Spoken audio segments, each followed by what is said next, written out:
What's good, YouTube? It's your boy Charles Enoch, and we are back with yet another Invest in Myself episode. So we gonna get started.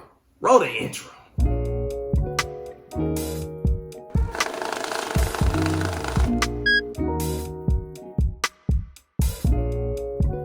All right, so today we'll be elaborating on how to maximize your IRA, and we'll be integrating the 401k with the employer match because we definitely want to take advantage of the employer match. And like you know, we'll be integrating the velocity banking strategy within the 401k and the IRA. But before we head to the whiteboard, you already know I'm gonna ask everybody, go ahead and smash that like button for me. Make that thing turn blue. Also, if you're new to the channel or you just haven't done so yet, go ahead, click on that subscribe button for me. I really do appreciate people that take the time to do both because it does help your boy reach a higher audience base. All right, so let's head to the whiteboard and break down how to maximize both your IRA and your 401k at the same time. Let's go. All right, so on the whiteboard, now I did use the same numbers here because I think it's just going to be easier for the illustration. So we're going to get straight down to business. So this individual that have an income of $6,000. Now I did put a parentheses of $5,500 and you will see why here in a little bit. Now the expenses are $3,500 for the month and the cash flow is $2,500. But again, I put a parentheses of $2,000 and you'll see here in a second. Now this individual has a line of credit of $20,000. And we're just gonna assume that the rate on return for the IRA and the 401k are gonna be 10% for the year. Now this individual has $50,000 in the IRA and they're gonna have $50,000 already into their 401k.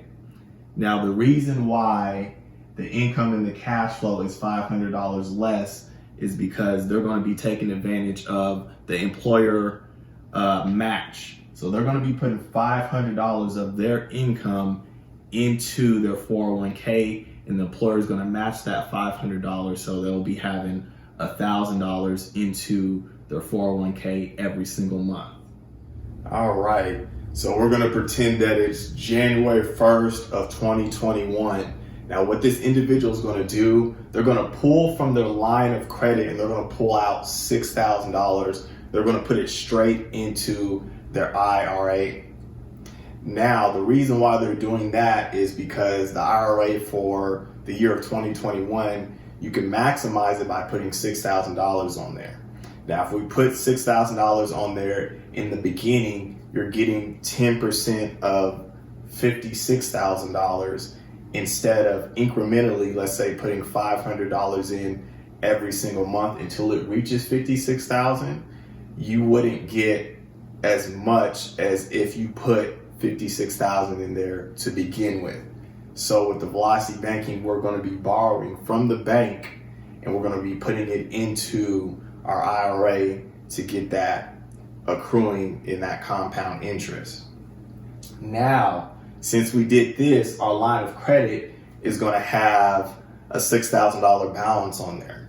Remember, it's January 1st before this individual has even gotten a paycheck.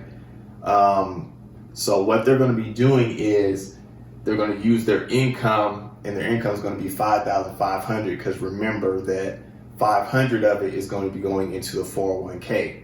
They're going to use that. They're going to put that into the line of credit, which would almost pay it in full, and it's going to reduce the interest tremendously. Now, when the expenses come, that's when they're going to be drawing their money out to pay for those expenses. Now, the 401k, remember, if we're putting 500 in, the employer is going to match 500 of that. So it's going to be $1,000 into the 401k. So at the end of January, the 401k is going to have 51,000 on there. Remember, the 51 is growing by 10% and 56,000 is growing by 10% in the IRA. Now we're going to be going to February. Remember, the IRA, it's maxed out. We can't put any more because you can legally only put 56,000 on there. And that's fine because it's growing by the 10%, right? It's better than if somebody put 500 on there, because it would be at 50,500. That would be growing by 10%. Then they put another 500. That's another, it'll be growing, but not as quickly as the 56,000. Now with the line of credit, remember, if our income is $5,500 and expenses is $3,500, that is a cash flow of $2,000, meaning that our line of credit would be at $4,000 that we owe. But remember, to reduce that interest, we're putting our whole income into the line of credit as much as we can to completely pay that line of credit off, and then you incrementally take out for the expenses to pay your expenses. Now, we already know with the 401k, we're still putting that $500 in, the employer's matching it, we're getting another $1,000 in there. Now, we're going to go to the month of March. Again, we have that 56,000 still in there. It's still growing faster than somebody that's just kind of incrementally just putting money in. Now, our line of credit is going to be reduced yet again because we're putting in that income and then we're taking out just the expenses. So we're looking at our line of credit right there. And again, it looks like there's a typo. The line of credit should be $2,000 that we owe. But again, we're putting in that income, we're minusing it by the expenses. And then we have the 401k, we're putting that 500 in there. The employer is matching that and we're getting 1,000. Remember, again, the 401k, the IRA, I can't stress enough, it's still compounding that interest every single time. So it's really not 56,000 or 53. It's going to be higher. Now we're going to get to the month of April. IRA 56,000, we maxed it out. It's still growing by that 10%. Now the line of credit is going to be zero because the line of credit was at the $2,000, right? And once we put our income in to pay it off, use our expenses, the cash flow is $2,000. That's what's left over. That means our line of credit would go down to zero, so we don't owe anything. Now, the 401k, it's still doing that $500 and it's getting that employer match. Now, on the next video, I'm going to show you, since we've paid off our line of credit and the cash flow, we would just have extra money. What would you be doing with that cash flow, right? Because you can still be investing that, but that will be for a future video. Now, when we get to May, it's pretty much smooth sailing, right? We have the 56,000 that's going to be growing. We don't owe anything into the line of credit. And then the 401k is just going to keep on getting that $1,000 and growing by that 10%. So we're going to do that pretty much for the rest of the year. So this individual has invested the max into the IRA because they borrowed from the bank January 1st to put all that $6,000 in there, and then they're maximizing that 401k by putting their 500 in, and then the employer is matching that. So we're getting free money basically, right? So by the end of the year, this would be total for year one. We would have $61,865, assuming that the rate on return, the interest rate is growing by that 10%, right?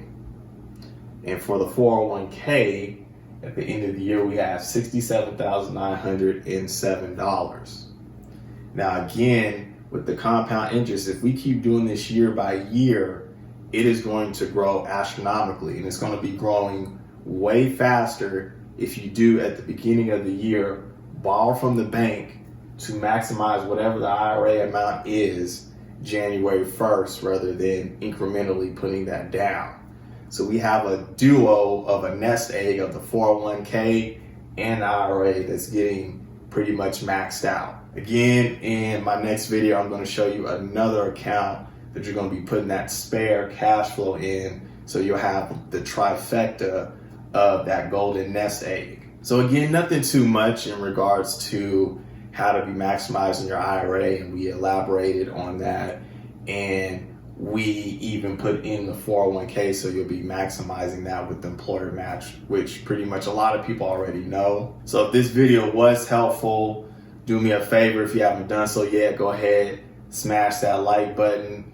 If you haven't already, go ahead and hit that subscribe button for me. I do post videos weekly, so if you like the content, please continue watching. Like always, you guys have a good weekend. Peace out.